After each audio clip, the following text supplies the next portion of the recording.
خب امروز میخوایم بریم به آبشار خلن. این آبشار یه آبشار جنگلی هستش، تو منطقه فیروزجاه قرار گرفته و تقریبا حدود 20 دقیقه پیاده روی داره. برای رسیدن به این آبشار باید خودتون رو به گلوگاه برسونید. بعد وارد جاده فیروزجاه میشید و بعد از اون جاده گلبیران رو ادامه میدید. از پل فلزی گلوگاه تا خروجی جاده معدن حدود 29 کیلومتره که با ماشین 30 دقیقه زمان میبره.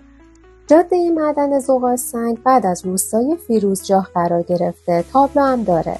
جاده تقریبا عریض و بسیار خوبیه. از ابتدای جاده معدن تا پاکوب خروجی آبشار حدود 1300 متره که با ماشین 5 دقیقه زمان میخواد. ماشین رو کنار جاده پارک میکنیم. پاکوب مشخصی داره که با طی کردن 220 متر به رودخونه کم آبی میرسیم. از مسیر رودخونه حدود 150 متر بالا میریم تا در نهایت به آبشار زیبای خلن میرسیم.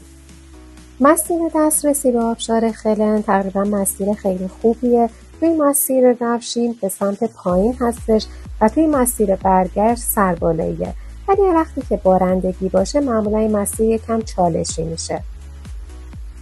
مرسی که تو این ویدیو با من بودین. اگه این ویدیو رو دوست داشتی حتما لایک کن. لایکات برام خیلی با ارزشه و خیلی هم مهمه. اگه هم هنوز کانال یوتیوب منو سابسکرایب نکردی لطفا سابسکرایب کن. تا ویدیوی بعدی بدرود.